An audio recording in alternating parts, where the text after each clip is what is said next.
Depuis l'avènement des mines traditionnelles et clandestines à Tanda, le taux d'insécurité dans le département s'est accru. Ce sont des efforts quotidiens qui sont consentis par les forces de défense et de sécurité pour assurer le bien-être des populations. En plus des actions menées sur le terrain, le conseil régional leur apporte régulièrement un appui pour les frais de carburant. Et la gendarmerie de Tanda bénéficiera dans quelques semaines d'une nouvelle brigade moderne et bien équipée. Cette infrastructure sera construite par le conseil régional du Gontougo. À la pose de la première pierre, Ignace Kosonou Kwasi a rassuré la population de la volonté de son institution à œuvrer pour la sécurité. Construire la brigade de gendarmerie de Sandé. Nous devons également construire la brigade de gendarmerie de Transua. Nous nous sommes engagés dans la sécurité de façon totale. L'initiative du conseil régional est saluée par le préfet de Tanda. Akouakoua a exhorté la population à accompagner les actions de développement du conseil régional du Gontougo. Cette future brigade de gendarmerie viendra compléter le nombre de brigades construites par le conseil régional du Gontougo à 4, après Tabagne, Laodiba et Sorobango. Avant cette activité, Ignace Kosonou Kwasi et son équipe étaient dans le village de Siago pour la remise de broyeuses aux femmes de ce village.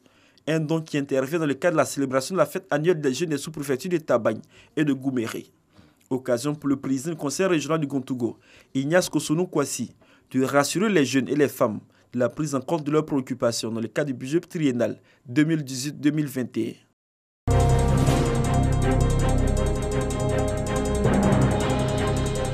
Les journées nationales métiers 2019 s'intéressent à 3 secteurs clés, la logistique, les achats et la qualité. Ici, il est question d'aborder les bons plans pour la performance des entreprises. Face à plusieurs responsables de ces entités, une expérience à partager, celle de Hilaire Marcel Lamizana, directeur général du port autonome de San Pedro. 30 années dans le domaine portuaire, forcément un savoir-faire à partager. Le commerce extérieur, le commerce international prend de plus en plus de l'ampleur, où les exigences au niveau des clients sont des exigences souvent difficiles. On parle de plus en plus maintenant de valeur ajoutée produit. Les clients ont besoin de tirer profit, d'être le plus satisfait possible en termes de délai, en termes de coût, en termes de qualité du produit. Toutes choses qui font que, bien évidemment, il est important que cette convergence entre ces 3 notions puisse être effective au niveau des organisations. Amélioration des performances techniques liées à l'évolution du métier, développement personnel et renforcement des aptitudes managériales sont d'autres axes qui seront abordés au cours de ces journées qui restent un cadre idéal de partage. Aujourd'hui, nous nous réjouissons que de plus en plus les jeunes métiers s'imposent sur l'échiquier national comme une plateforme par excellence de formation et de contribution à la performance de ces cadres dirigeants métiers, d'amélioration de leurs compétences, de sorte à ce que nous ayons davantage une masse critique de cadres dirigeants métiers, experts dans leur domaine et qui pourront accompagner effectivement cette émergence tant souhaitée. Les journées nationales métiers sont un concept du groupe RH Mag en partenariat avec la RTI et la SEGRAE.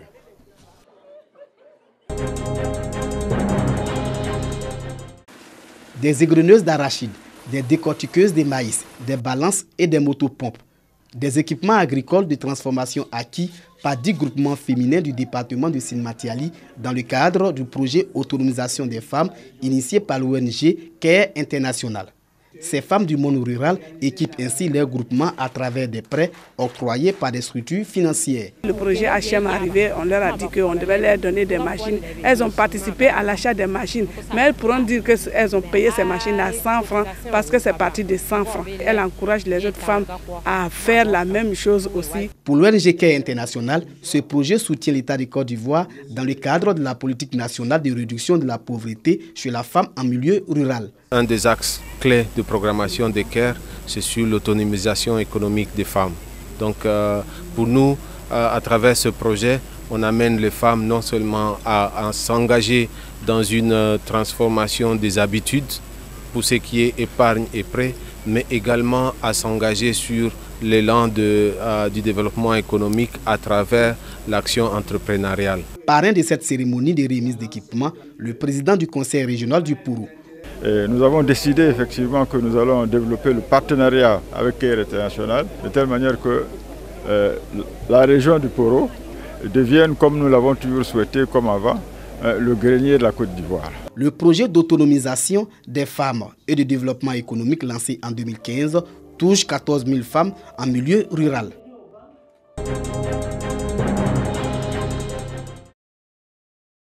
Les mutuelles de développement de Tengrela, Kouto et Bundiali se sont retrouvées à l'auditorium de la Caisse de stabilisation au plateau pour faire le point des préoccupations socio-économiques de la région de la Bagoué. Une initiative du président du conseil régional qui vise à faire l'inventaire et classer les priorités des attentes des populations. Et ces attentes sont bien nombreuses. Il y a un château d'eau qui a été construit dans notre village bien avant 2010. Mais jusqu'à ce jour, nous n'avons pas l'eau potable. Et les parents sont impatients d'avoir ces châteaux fonctionner. Il y a des villages qui sont en cours d'électrification, il y en a qui ne le sont pas encore. Donc nous souhaiterions vraiment que tous les villages aient l'électrification. Nous, notre sous-préfecture est une sous-préfecture enclavée. Nous ne pouvons même pas passer du chef-lieu de la sous-préfecture qui est DBT, de DBT à Féni ou de Féni à Mbegnesso. La liaison des villages est très difficile. Le président du conseil régional a pris la pleine mesure de la charge de travail qu'il attend tout le long de son mandat. Nous avons initié cette rencontre justement pour qu'ensemble nous réfléchissions à des solutions. C'est vrai, l'État nous donne des moyens et l'utilisation de ces moyens se feront en concertation et en commun accord avec les mutuelles de développement qui font déjà beaucoup pour leur village. Et nous faisons des clins d'œil à des partenaires qui nous accompagnent. Nous avons eu déjà plus de 3 ambulances hors budget. Nous avions eu plus de 10 forages hors budget.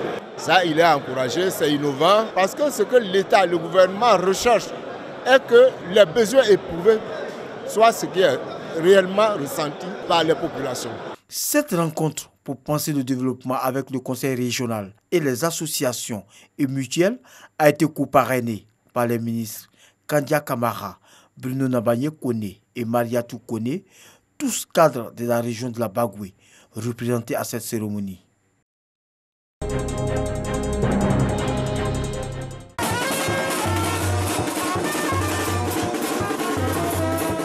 Atmosphère de fête à Siakwese. Ce village, dans le département de Mbato, région du Moronou, que les populations appellent Zaïre en évocation de sa période d'opulence, célèbre la 12e édition du Motema Pembe. Au-delà de la résonance congolaise, Motema Pembe est un festival culturel initié par la mutuelle des ressortissants de ce village. Objectif, célébrer la cohésion entre les filles et fils d'Asiakwese et fédérer leurs énergies pour son développement économique et social.